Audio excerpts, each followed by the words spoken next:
Hey guys, welcome to another episode of TOLO. We're so glad that you guys are here. If this is your first time and you found us, maybe by accident, maybe on purpose, we're so grateful that you guys are here in this space with us, and we hope that this blesses you. If you have been here and you have been just continuing to listen to our long conversations in our car, thank you. We are blessed by you.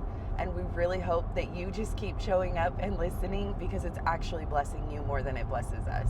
So thank you so much. No matter why you're here, we are grateful for you.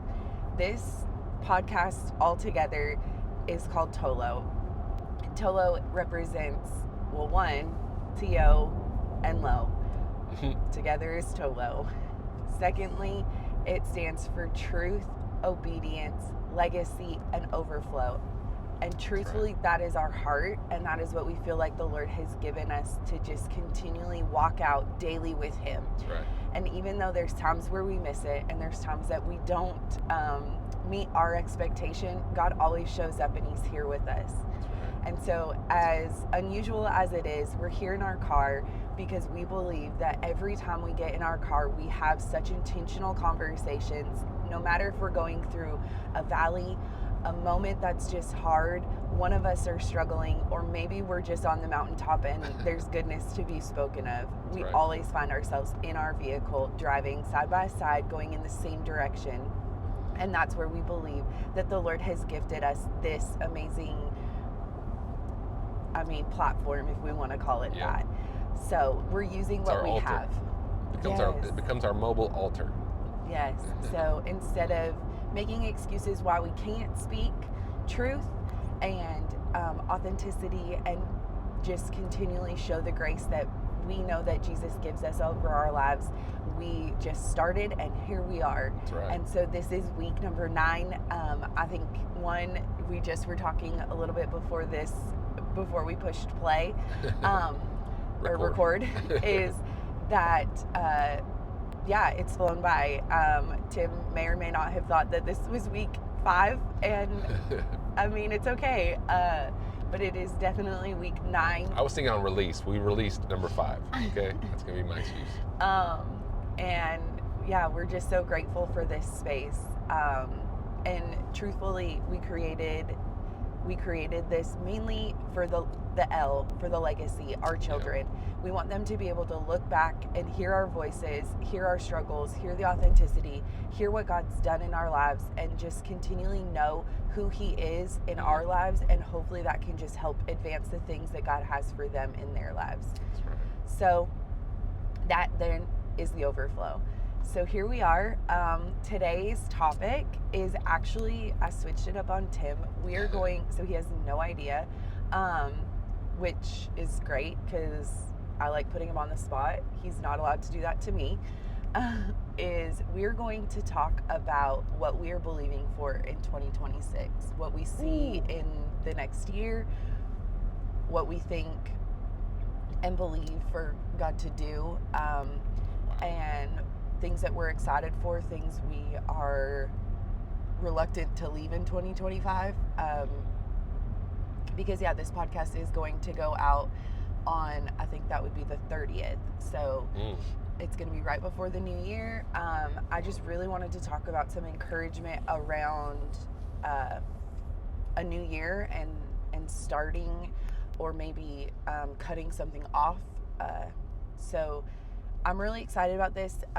Last night when I was sleeping, last night before I went to bed, I was just praying and asking the Lord to bless this morning. And because sometimes, to be honest, getting on here can be a little bit hard. It's not always just easy to get on here and talk, and to be really authentic and share your heart, and just hope that it can be a seed to someone. You're just putting yourself out there, and so sometimes it can be a little scary just to start. And so I was just really feeling the need to talk about this, because if you remember, Tim, last year, at the end of December, middle of December maybe it was, Pastor Shane encouraged all of us to write down 25 things that we were believing God for. Yep. And he really, really like struck a chord. I don't even know if that's like a real thing, but like that serenades with me.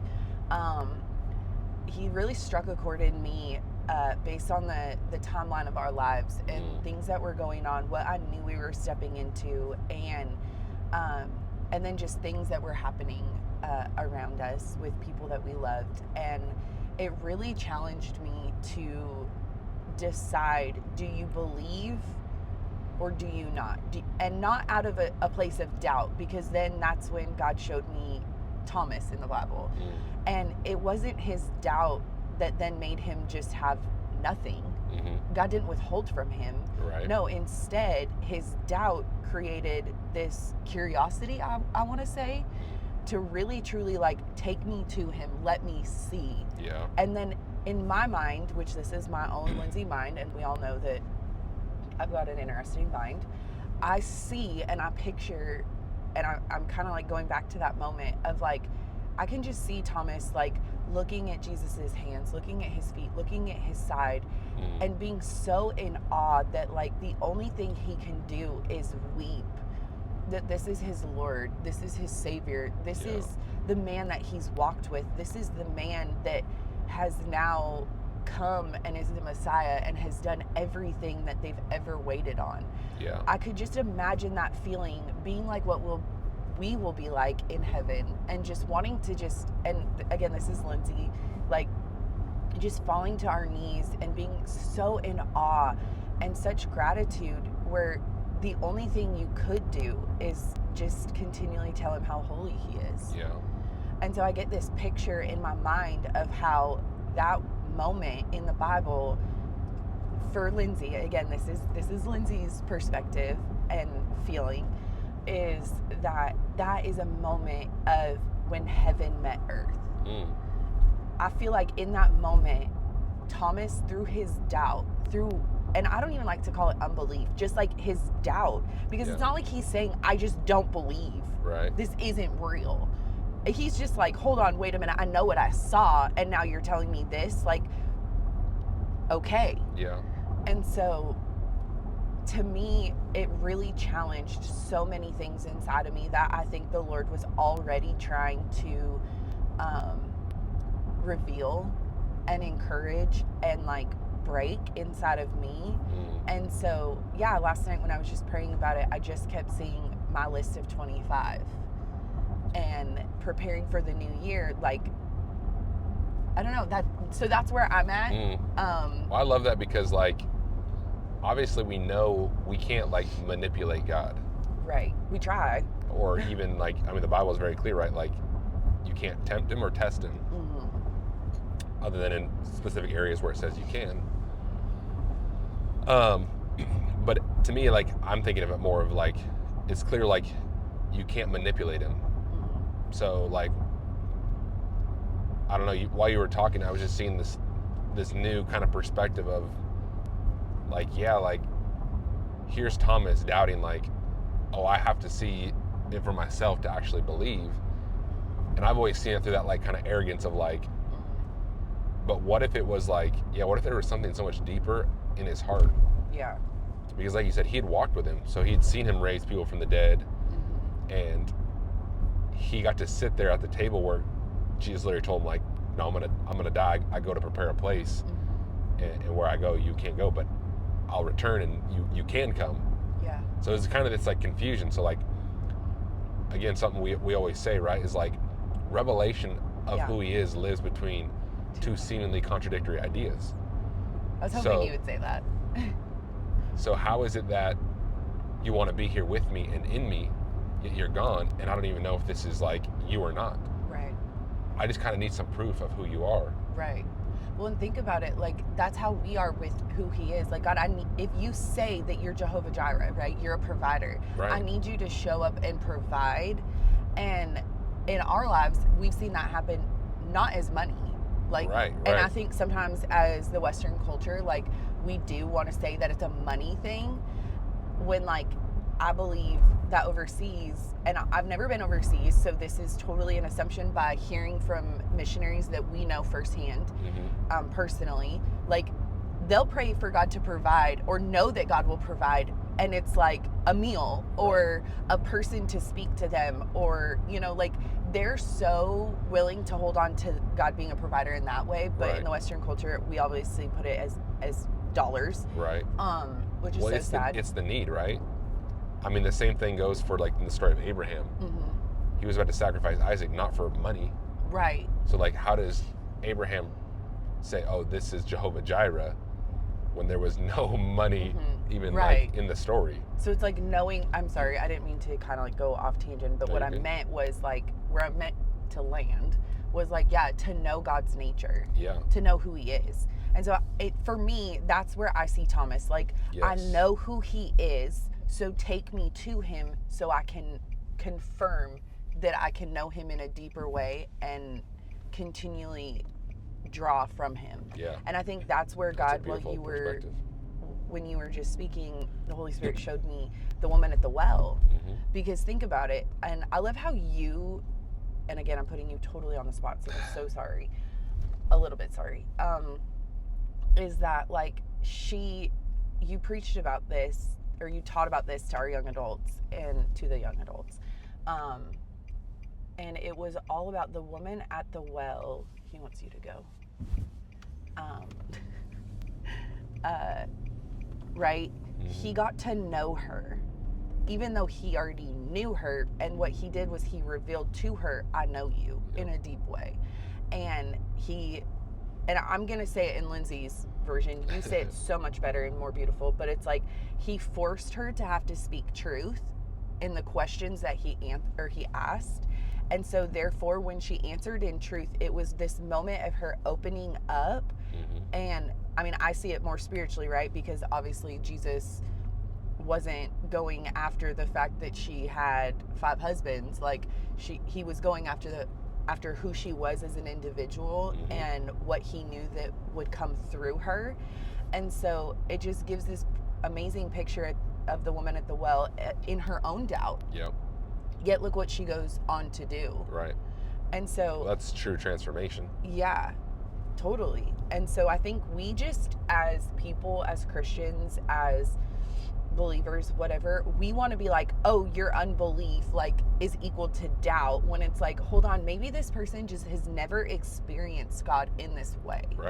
And until they do and have somebody in their life to continually like help them see that, we have people that when we call them, they say, what are the wins? And we need that in our lives. And I feel like even with us, when we can have conversations of like, we know who God is in this area, or we're going, it's just life. You get blinded by life and the things of life. And sometimes we just need those people. That's why the church is so important, is we need those people to say like, hold on, wait a minute, time out, like pause. Did you realize that you've come from here to here? Did you realize you overcame this? Did you realize that you're continuing to walk in this direction when you were walking in that direction? Like, do you see your kids? Like, there are wins that you are not seeing. And so it's really not your unbelief in who he is. It's just you're stuck in life. I mean, Pastor Shane talks about that all the time. Sometimes people just want to say, oh, God doesn't hear me, or God, and it's like, no, time out. Like, or I need to be better. And like Pastor Shane's like, time out. Like, some things are just life. Some things are just life. And that's like, life is, we go to work. Life is like, for some of us, as in us, we have kids. Life is, we have a 2-year-old who is talking, but not all the time you can understand him, and you're trying to communicate with him. Like, so life be lifing sometimes. And that doesn't mean I have unbelief. It just means that sometimes I do doubt, but I still know God's nature. But even in between the doubt and knowing his nature, he's showing me something deeper and calling me to something more of who he is. That's the revelation. That's good. I have no clue how we got to this point. That's good. We're talking about 2026. Well, I was just saying, is like, that's why like it's so important to honor the moment. Because if you don't know how to honor the moment, God is going to have to move you somehow. Mm-hmm. So yeah, like sometimes like instead of just being able to like take a moment, bring to light our own doubt and Yeah. reflect on who he is, Yeah. it's like, no, we're trying to like manipulate him so much and bring him to our level that like we're trying to convince God that like, this is so bad, like I need you to come down here and rescue me. Mm-hmm. And he's like, no, I just need you to come up here and just Yeah. rise above this, and you're fine. Well, and think about that. Like, I think and correct me if I'm wrong, which I very well could be. Again, this is like a Lindsay thought in this moment because that just took me right back to something Good. that you just this week said to me to encourage me in a moment of like frustration, doubt, discouragement, like very heavy moment for me. And honestly, where I was at, I was like trying to read my text to you, but like also knew I couldn't really be on my phone a whole lot. Mm-hmm. And I remember seeing on my phone, you just say, and I'm not going to cry. Wow. Okay. I just remember seeing on my phone where it said, lift your eyes. Mm-hmm. And I love that because, okay, I'm going to cry. Wow. This is crazy. Okay, Lord. I love that because the Lord, when I saw that, that was enough. And you had texted me so many other things in that, not discrediting any of those things, but that obviously was just like what I saw Yeah. in that moment. And it was like that the rest of, not the rest of the time, but it was like the Lord was like, take that. You know what that means. And because that is, I feel like when I go to speak to people, or have interactions with people, I don't just speak to people. I feel like my like, I don't know how to explain it. The thing that I want to like encourage people in is always showing them what the valley really is, and encouraging them of like why when we get to the base of the mountain we feel the way we do, or why we walk around the mountain, or why we want to get to the top of the mountain. Like I really feel like the valley and the mountain has so much significance in my life. Yep. And obviously in everybody's life. Not taking that as just it's mine. Right. But it's something that I feel like the Lord, especially in this last year, has just continually reminded me, like that is my sermon to preach if I was gonna, Yeah. and so in that moment it was like God used you to be like, lift your eyes, because he knew what that would do in me. Yeah. And so the whole time from that point for the next probably 10 minutes after you had sent that, it was just this picture of me standing at my mountain saying, God, just take it away. I'd rather walk around it. Yet knowing that my soul desires to be where his glory is, to continually walk in the things that he has. And it was not ironic, because that is not what God does. It was so intentional, because then at the end of the night, when it was my turn to share something, it was amazing, because this is what the Lord does, is the thing that I shared that I needed prayer for was walking through persecution and truth. Walking through truth and persecution hand in hand. Yeah. And it came so quickly out of my mouth that it was like this moment where the Lord was like, remember where you were at the beginning of the night, and here's where you're ending. Yeah. And it was a place of surrender.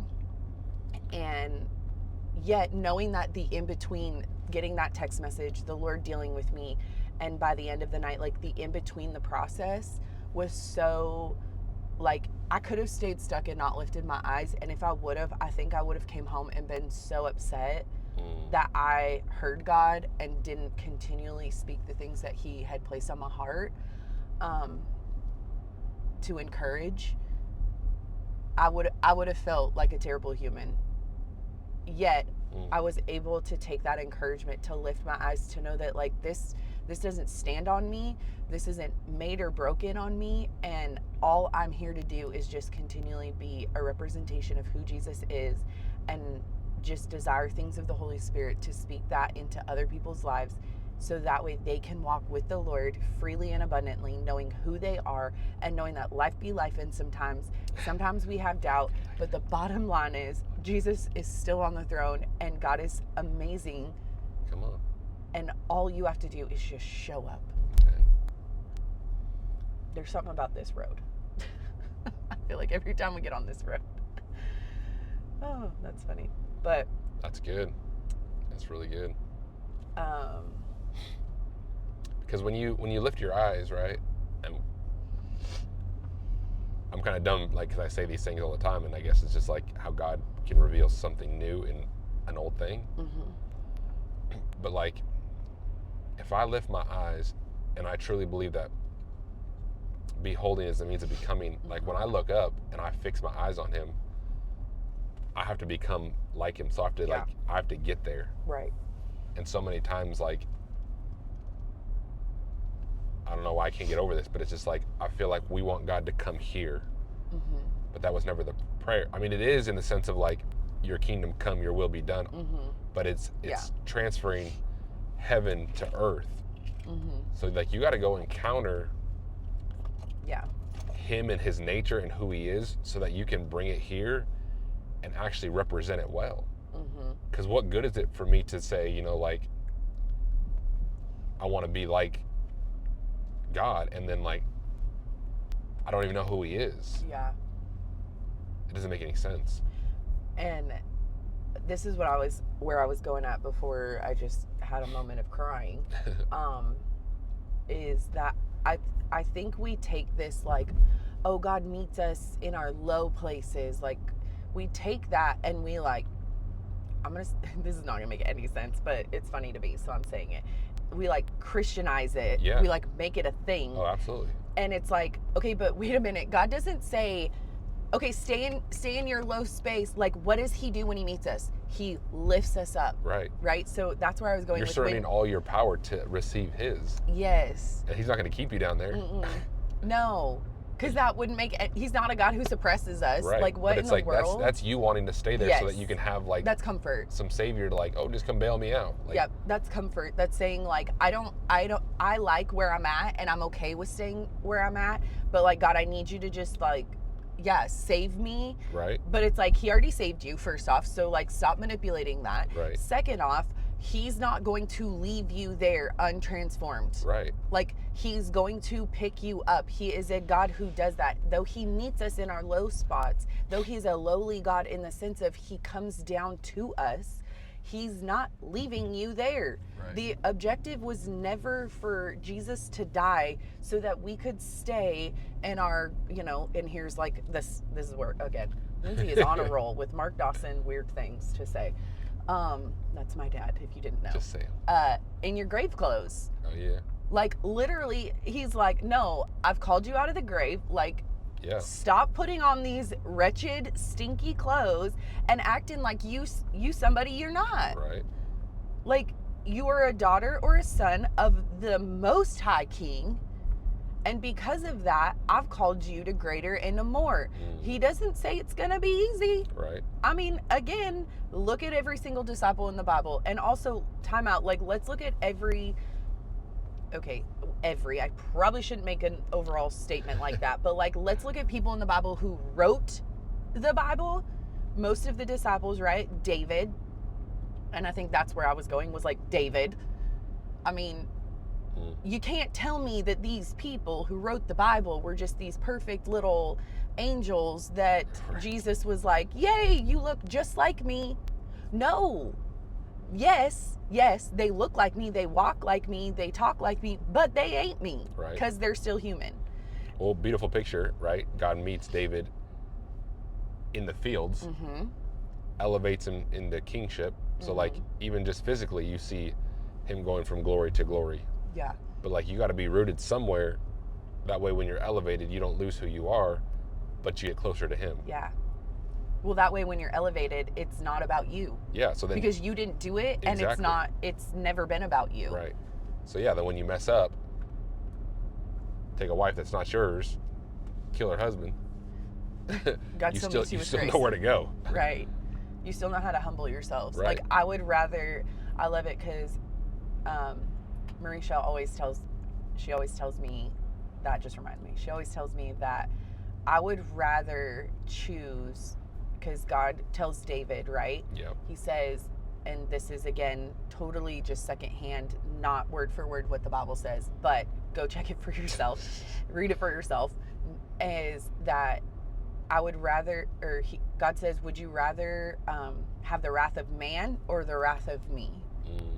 And David's like, Lord, I would rather have your wrath because I know who you are. Yeah.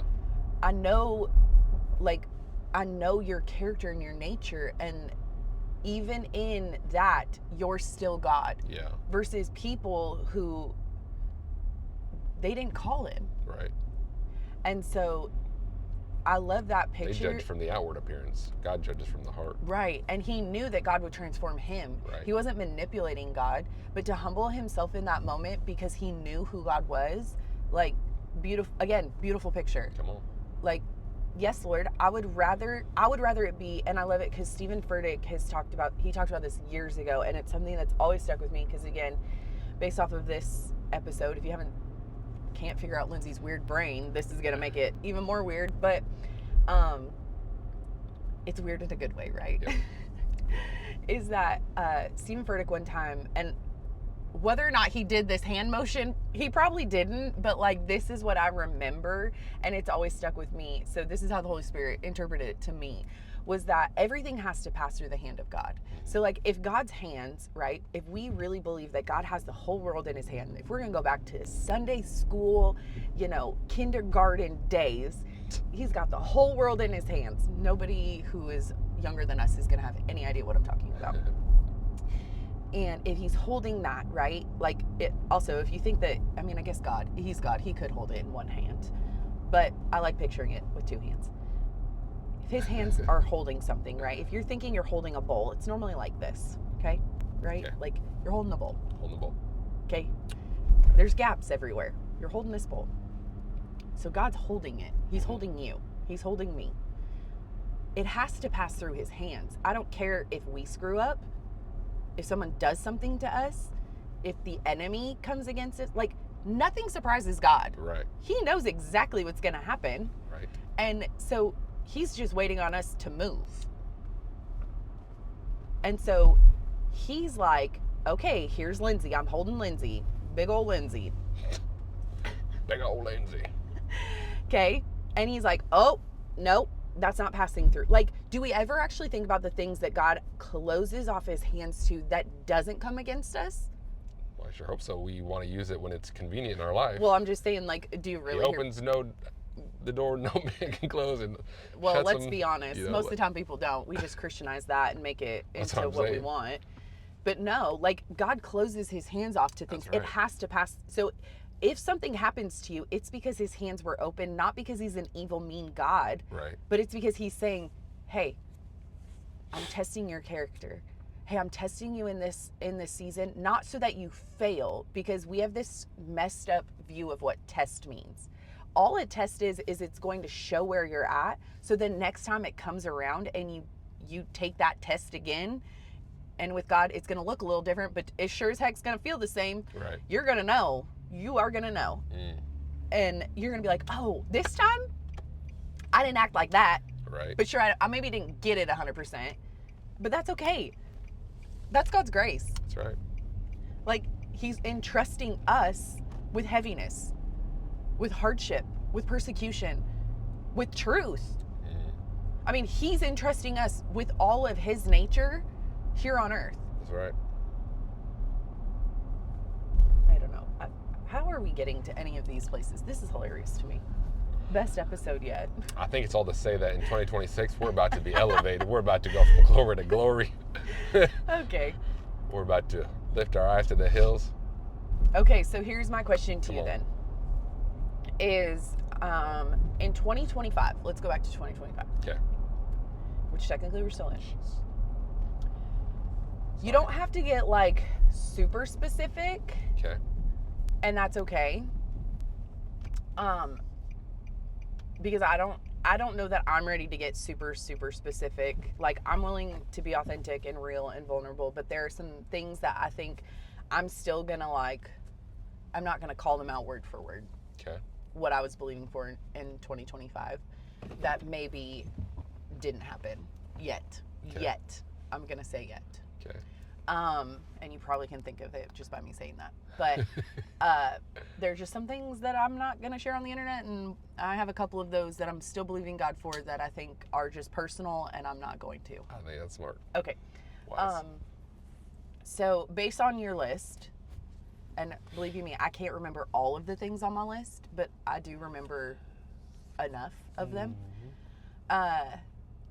Is there anything that you feel like God did that was just like blown away by? Or is there anything that you're from your list like, man, I'm still holding on to this even though it didn't happen in 2025? Or did God like shift anything on your list that you were like, I wrote it, and maybe it was a little bit selfish, but maybe God just like tweaked it a little for 2026. Tweaked it for 2026? I don't know. Yes to all of it. So, like, are there things that I'm still holding on to? Of course. Did God almost in some way fulfill all of it? Yes. So I love it because it's this already not yet that we love living in the tension of, is as long as I can walk and truly like posture my heart to seek him, like, he's too good to not satisfy the need of what I think Pastor was really trying to get us to even understand. Because yeah, he's not a genie God. So was it really about fulfilling everything on my list? No. It's learning how to become dependent on who he is versus my own strength. Yet understanding that like rest in the kingdom isn't just like stay still and like God show up. It's just walking in a different authority, in a different like heart posture to know like whether the specific thing comes to pass or not, you're enough. Yeah. And so like, yeah, there's things that I think he did exceedingly abundantly more than I could have asked or thought or imagined. And then there's things that like, yeah, I really wanted that specific thing to come true and it didn't. So I think just as a year to look back at the growth that I've had as a person is something that like no amount of money, no amount of thing would have fulfilled. Yeah. So like, yeah, it's character. It's like being able to reflect on like, how far did my character come? How far, like when God says to move and to speak, do I speak? Because for me, like I was always quiet. Yeah. I was too scared. I didn't think I was ready. And so, yeah, I mean, from podcast to young people I mentor starting their own things, just pushing and taking ground for God has been amazing. So I don't know if I'm really answering your question because now I'm just going off on tangents, but like, no, that list will forever be something I think I'll cherish.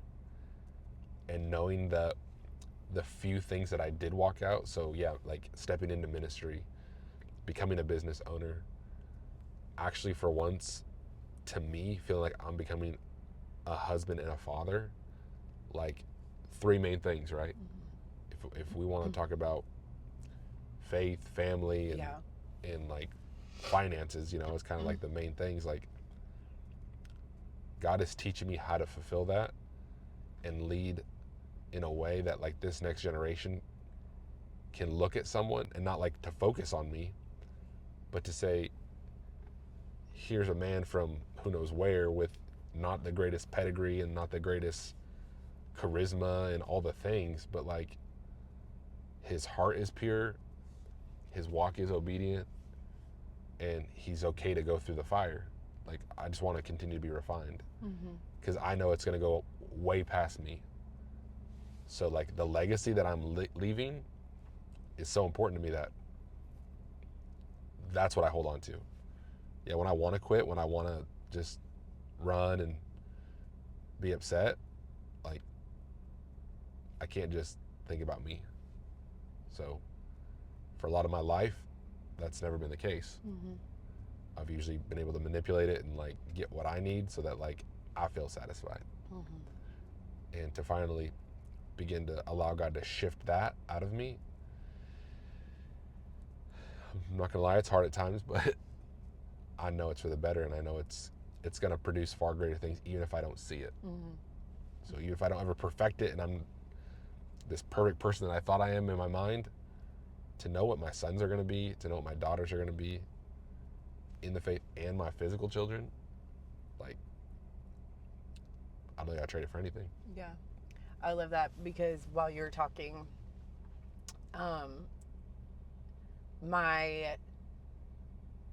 had my top two, literally, like when I ordered them 1 through 25, I really just went through, and not that Pastor Shane said like order them like this is my number one thing. Like I honestly think he said that he writes, his is over like 100, like that he does every year. And when I was writing mine, I remember I was sitting in our house, we were doing our home group, and so it was a Saturday night, and I remember telling the Lord, when I write this list, Pastor Shane said, at first it's going to be, my finances, like easy things that come to your mind. And I was like, Lord, I don't want what I write to be that. Like, sure, do I want us to be financially stable and, debt free and all these things? Like, yes, but like, that is not the thing that when I look at my list, that is not what I want to see at the top of my list. Right. And not that any of my things in the 25 were like in order, but there were ones that were like more vibrant, I'm gonna say. Yes. And I remember my first two, because I was like, Lord, I do not want to start out, like, I want to get to the end and be like, that's where I wrap my finances. Not that I'm not believing God for that, but like I just didn't want that to be the first thing. Yeah. Right. And I also didn't want my number one to be selfish. And so I was really, I'm going to say, struggling. I don't think it actually was a real struggle. It was more like, can I set myself aside to write something that is so intentional from the heart of God, and really know that, like, if out of these 25 things, I only get to remember mentally 3, right? Like, I want it to be one of these first few. And so I love it because my very first one was for you, and for you to walk in the truth of who you are and who you've always been. So I love that. It's crazy. Not crazy. Yeah. That's amazing. Yeah. Because, like, yeah, again, like, when I start off with, right, it's kind of this already not yet. So, like, to know that somebody's believing in God for me, kind of this help my unbelief, because I'm not going to, like, start off there. And then to know, like, how far I've come through this year, but, like, we're just getting a glimpse. Like, yeah. I'm not even, like, half as wise as I will be one day, and half as, bold and courageous as I'm going to be. Yeah. Yet, like, every day I try to make small conscious decisions that will build towards that. Yeah. Knowing, like, okay, Lord, whatever little thing that we need to shine some light on and get out of me, like, I'm here for it. Yeah. And it's hard because there's times where, like, you're probably believing so strongly for me to change in certain ways, and I don't listen and I don't, like, change right away. But then when God just wrecks me, like, as I've been alone working, it's kind of weird, obviously, again, but like it's been so good because in those moments I hear God so clearly. Yeah. And yeah, like this last week when he really like hit me with some things, and then the things that you were sending me to like work through on your own self, like how they aligned and the way that I actually like want to walk, like right on time. Mm-hmm. And sometimes it's hard because then I feel like, man, I missed it, and like, why couldn't I have gotten this for me in my life 10 years ago? But you know, even just at the beginning of the year, and just to like believe, like, you know what, God's probably just saying, like, you weren't ready yet. Mm-hmm. I think that's where the Lord just has continued. I feel like every time I've prayed for, and I shouldn't say every time, but majority of the time when I pray for someone, or even when I'm just praying in my alone time, or when I'm speaking to the Lord, it's like, I feel like Esther just keeps coming up of like, such a time as this, such a time as this. And I love it because my dad actually at close to the beginning of last year, or of this year of 2025, he was talking to me about Esther. That was the one, and honestly our conversation was short. It was probably a 15-minute conversation. I was driving from softball home, and I just remember telling him, like, I just feel so unqualified. I feel so just like, I don't know if I'm ever going to walk out what God wants, and just being in a state of mind of some heavy doubt. And him being my dad in true fashion, he does two things. The first thing is, well, stop thinking like that. Like, get out of that. Right. And love that. And I'm glad he can talk to you like that. It's this, like, it's him loving me. Mm-hmm. It's always been. And most people can't handle that. And also, I know for a fact that I can't handle that from everybody. And maybe it's just because he's my dad, and so when he says those things, I know that he's walked with me through things. Yeah. So then there's that, like, credibility for him to say that. Like, if you just don't think that way, then you don't have to think about it, and then, like, that doesn't have to be a thing. Yeah. Like, that is literally his words. Yeah. And you're just like, what in the world? And but I love it because the other thing is he always points me back to Jesus. Like, I can't do anything for you, Lindsay, but Jesus can. Like, okay, great, Dad, thanks. You know, and maybe that's why I love him, and our relationship is just very different. Right. But I think that's why when I know, it's like when people call, okay, so like, do y'all, not that y'all can talk back, but you know, when you're watching this, I've watched things where I'm like, yes. Put in the comments.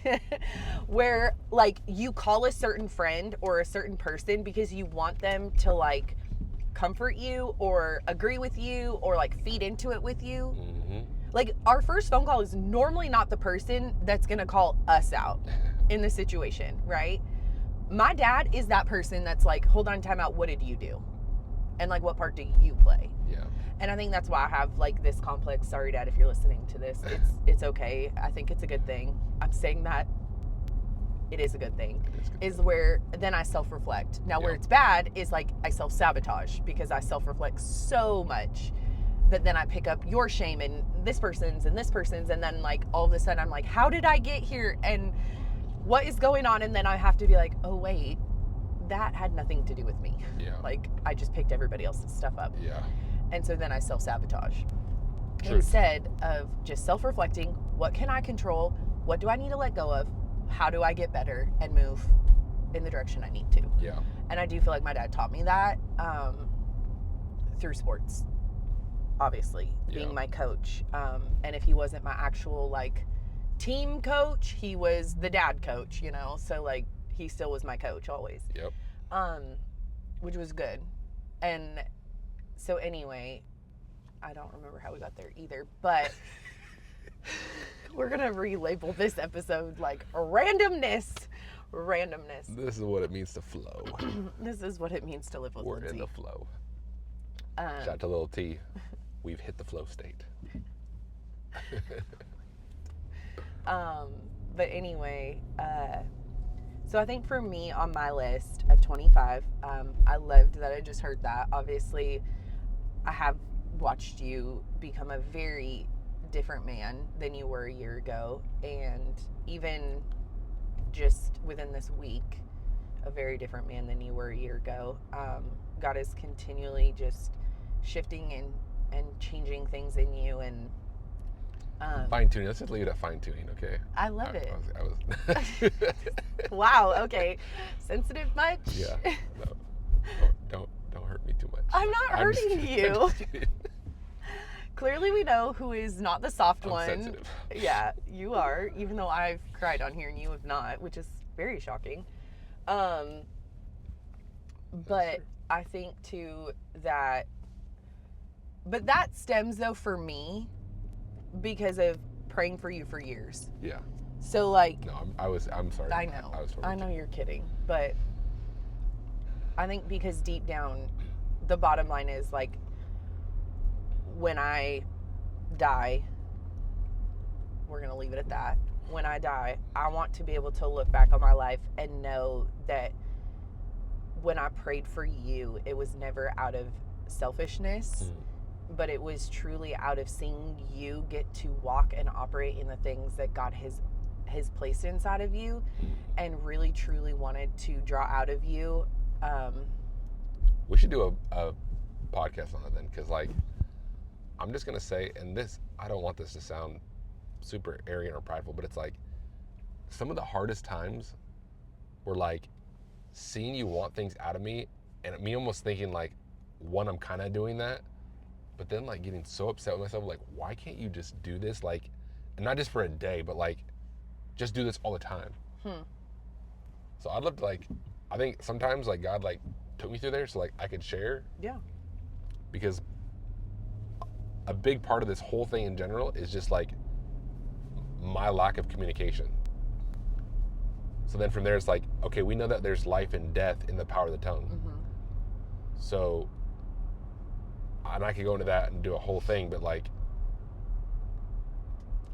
I brought so much death through like what I said, and almost sometimes like the lack of, when like I could have been so much more freer if I would have just learned how to talk. Yeah.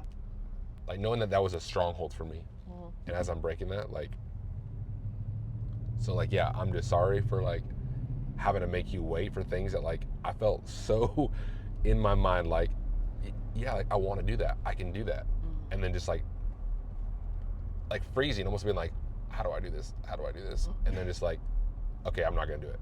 Yeah. Like that would like be like very like conscious in time, and that's it, maybe even making it worse, because then there'd be times where like almost like I know if I say this, what's gonna happen. Just say it. Yeah. Like, what the heck? Yeah. Yeah, we can do that. So like, just to know now, like all your prayers of just like, you were just trying to get me to open up. Yeah. You're just trying to get me to like talk about my feelings and like learn how to communicate how I feel, what I feel, why I feel. So like this last week has been like just game changing for that. Yeah. Anyway, I didn't mean to cut you off. I'm so sorry. No, you're okay. Yeah, I think that's good. We could definitely do that. We're gonna have to write that down after this. But anyway, I think for me, 2025, there were a handful of things on my list. There's one thing specifically that I know I was praying for that actually ended the opposite. I was praying for healing for someone, and they passed, which we know that can happen. And then I had one that I've been praying, or something I was praying for, that is a already not yet. If I was using a Tim whatever phrase, thank you. I was gonna say logo. That it's like, and I think this is where the Lord was just he was encouraging me of like, I wrote some big things that, yeah, like he he's capable of fulfilling them. Mm-hmm.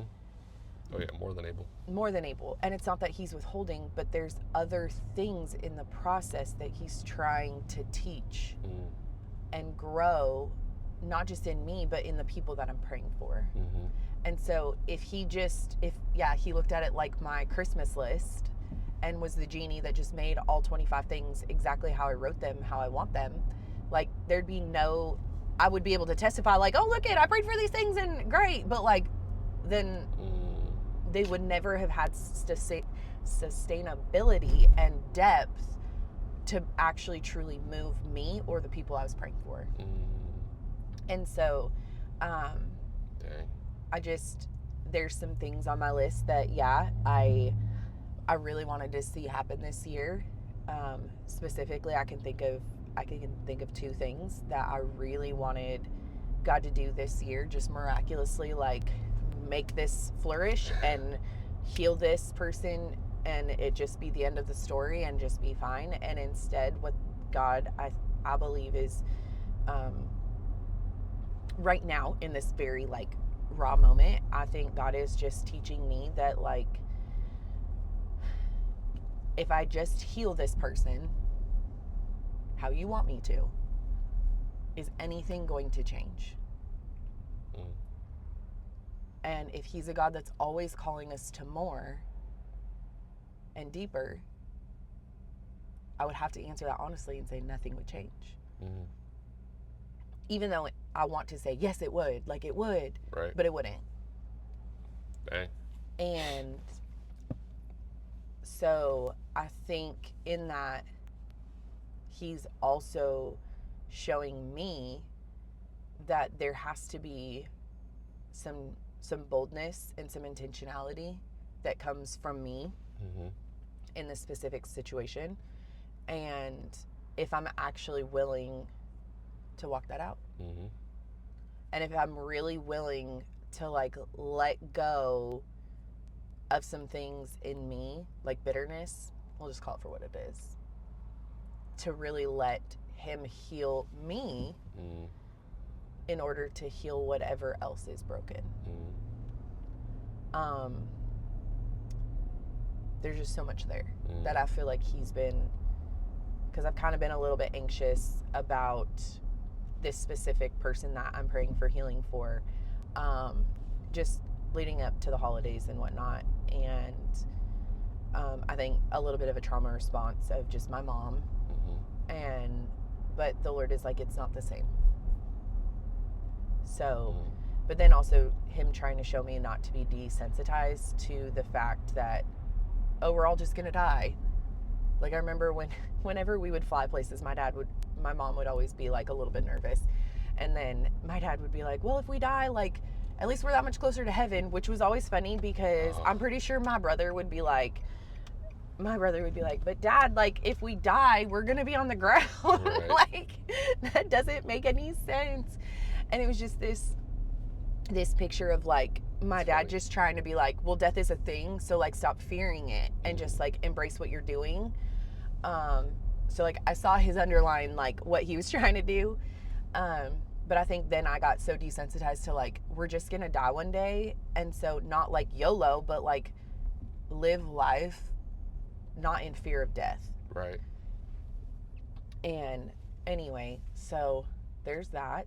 I think the other thing that I wanted to just kind of talk about that I was praying for, it's again praying for someone, with someone, about something that you long for God to do through them, and getting reports along the way of how, like, it's frustrating or it's hard or like this didn't pan out how we thought, or like, oh, here's some wins and they seem like they're building and then all of a sudden you take 20 steps back. Like, right. It wasn't even like we took one step back. It was like literally like, what in the world, God, are you doing? But I think in that process, I love it because the Lord has strengthened my relationship with these people and just continually shows me that they're people. And like, yes, they're amazing people, and I want to be like, God, why wouldn't you just grant them the desires of their heart? Like, look at their labor and what they've done for you and what they're trying to continue to do for you in the kingdom. Like, why would you not just bless it? And the Lord's like, I'm still refining it. I'm still perfecting it. And I think in that, I'm not going to cry again. Wow. Hannah's going to watch this, and I'm the new crying thing is down. Not up. I think just getting to learn in this season, wow, okay. I think right now, in this pure moment, the Lord just reminding me of like, yeah, how long can you pray for someone and only get a glimpse of the goodness that you've been praying for and believing for? And know that, like, I can pray a prayer and hope that God will just graciously grant this. But I think there's something in me of knowing that there's some persistent endurance, that can you pray faithfully? Can you pray through your doubt? Can you pray through the circumstances for something that will actually never bless you, other than knowing you prayed for it? And knowing, and if you know me, you know that type A, control freak. I mean, I don't really want to identify with that. Thank you for no comment. To know that, yeah, like, I have absolutely no control, but to purely just pray. And yeah, sure, sometimes my prayers can definitely be begging God. I mean, let's be honest, I think we all do that. But I think in the pureness of my heart, knowing that I long so deeply to see what God can do through people. Yeah. And in all things, not just in the church. Not that I don't pray for people in our church, but I think there's something amazing, and I love it that Pastor Shane is on this. He's on this vein in our private time, obviously, and as a staff of just like the marketplace. Like, I know some people that I am praying for in the marketplace that I'm like, God, I want to see what you're going to do in and through them. I love that. Like, I want to see it. I don't even have to be a part. I just want to witness it because I know it's there. And so I think just in 2025, God really taught me that, again, I don't believe that there's coincidences or ironic, but I'm going to say it for the sake of just words. But is it not ironic, Lindsay, that you can pray for, okay, so we've been married almost 14 years. So 15, 19,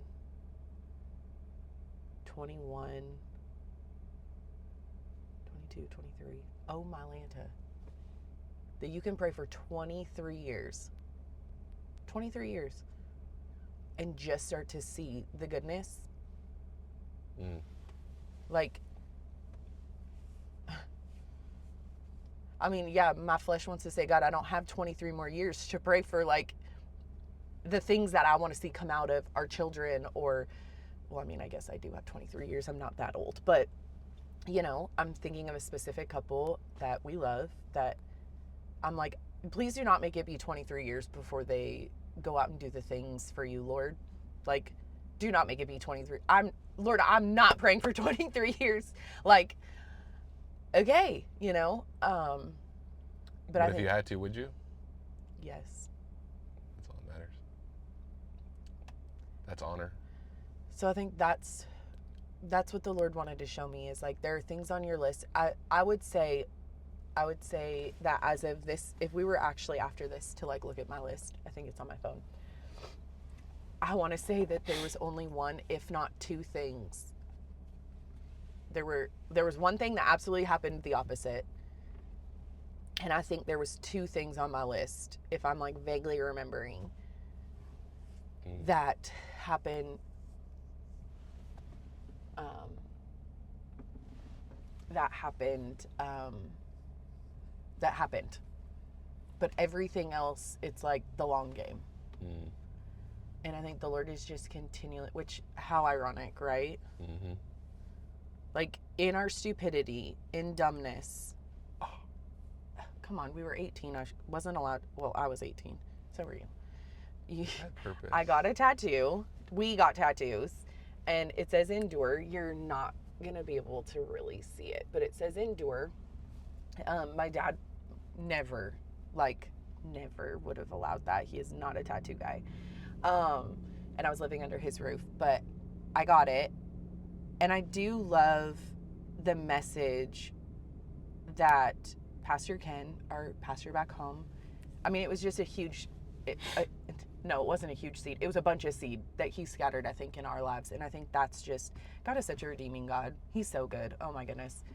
To know that, I mean, that he preached that when I was 18. So that's Very preached. Yeah. 16 years ago. Mm-hmm. I mean, that had to have been 16 to 18 years ago. Wow, I'm aging myself. It's fine. I have gray hair. Do not look. But to know that he preached this message, and again, his wavelength with that was Batman and endure, you know, like that scene in Batman where, oh man, what is the guy's name? Randolph? No. Alfred. Randolph. When, you know, he asked Bruce Wayne, like, are you willing to endure? Mm-hmm. Lindsay's version. Go watch Batman. Are you willing to endure this to see the goodness prevail? Right. And it's like, I just feel like full circle moment right now is like the Lord is just like, Lindsay, are you willing to be persistent in your prayers? And knowing that when you feel your lowest and when you get wrapped up in the things that make you anxious and sick to your stomach and overwhelmed is really just me trying, well, it's really those moments of you not speaking to me, as in the Lord. And just knowing that he's not asking me to pray generic prayers. I think that's sometimes when I struggle, even when we're at church, of like, how do you pray? Like, how do I pray a generic prayer over someone? And most of the time I have to tell I tell the Lord, I do, Lord, you're going to have to tell me something, because I ain't doing it.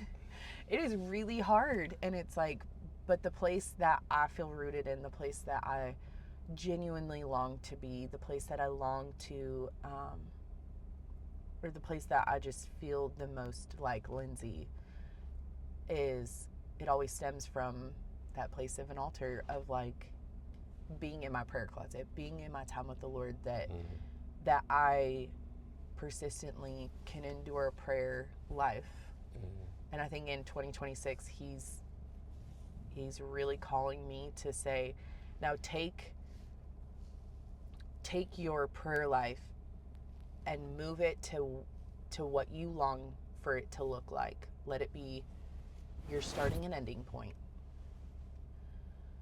But also to be okay with knowing that your prayers you pray are not meant to be ones that you may even see answered. But just like my starting point, the women in my life that I got to hear their prayers, see their prayers, like, I mean, there was, and when I say see, I mean literally written out. And to know that most of those women never actually got to see those prayers come to life. I mean, we're talking about an Abraham.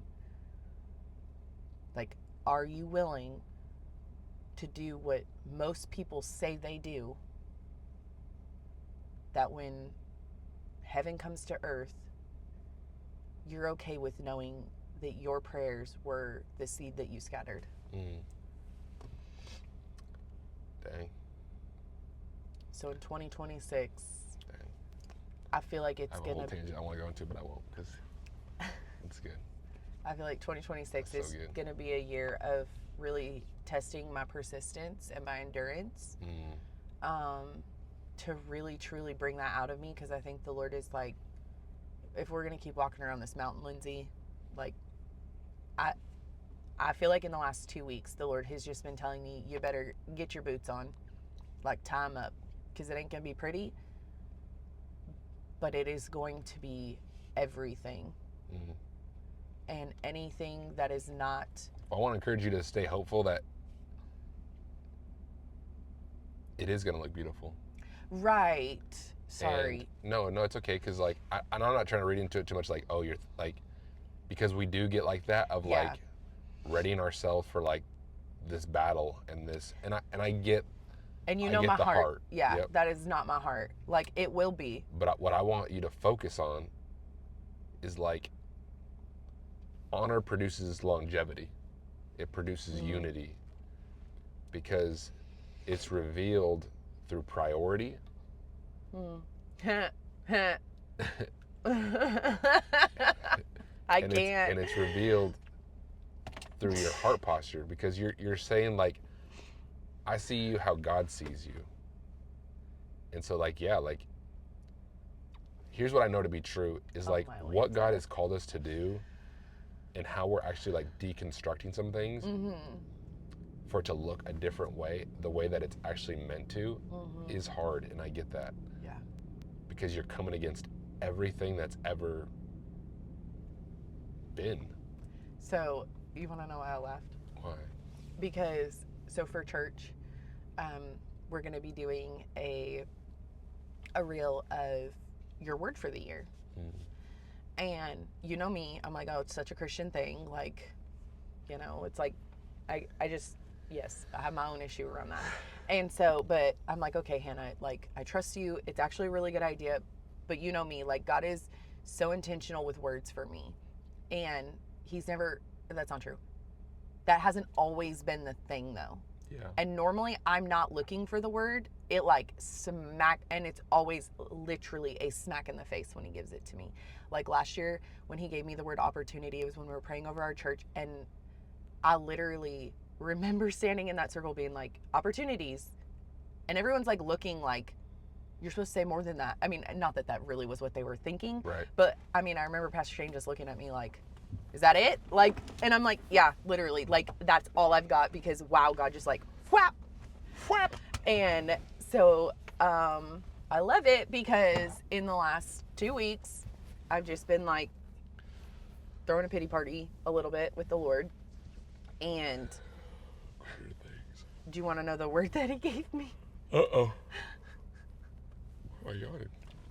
Because you haven't had any coffee. Priority. Yeah. Priorities. And I was like, wow. And yesterday the last 2 days he's confirmed it. Like, whap. So might as well just write it on my fat forehead. Today was a whap. So 3 days in a row now, he's done that. Which is wild. So. This was really good. Yeah, it was crazy, a little bit crazy. I feel very free. Oh, good. I feel really refreshed. Yeah, for sure. I think. I needed this. I love you. Thank you. I love your smile. You smile like that. My fat face. No. My fat cheeks. I do have fat cheeks. They're kind of just, they're odd. They're perfect. They're rosy cheeks. Well, I hope this encourages you guys to walk in the new year feeling encouraged that even if God is asking you to lace up your boots, and for me, what I was going to say is, you know me, I'm not all about this war thing, because one, that's not how you lead into. That's just like, I don't really want to go to war. That just sounds awful to me. But it's lacing up these boots to walk through a garden that needs to be tilled, that needs to be attended to, that needs to be nurtured and cared for, and just continually just speak to things so that it grows and flourishes. And I think that's where I was getting. Yeah. I need some Patty Huizinga flower rubber boots and some gloves to go out and attend to this garden. Some muck boots. Some muck boots. This is true. Tennesseans don't know nothing about no muck they're boots. Not going to have any idea what we're talking about. I'm sure they do. But to just truly So I think when I say lace up my boots, I just want you to know that's what I'm talking about. And I guess for you guys to know too, that it's a garden that has seed that is laying dormant and just needs to be tilled or brought to some light or just spoken over to be able to grow. And I feel that in my life right now. I know that I continually pray for you for things like that. Yeah. And so I hope that, not I hope, I always tell my kids, don't say I hope when they pray. My prayer and my belief is that whatever you are asking the Lord for, telling the Lord that you desire, or maybe you're just doubtfully putting something on a list and truthfully hoping that it just will be more than you could have ever imagined, but really you have doubt that's clung to that, that's weighting it down, it's okay. Because God will meet you in those spaces. Right. And just because you pray for it for this year, because it's a yearly thing and we have a word that we want to see, just know that God will do something to advance his kingdom in you and through you. That's right. And even if it's just one thing, one good thing that happens this year, that's enough. Because God showed up on the thing that you desired and you asked for and that you prayed into. So let that be an encouragement to you.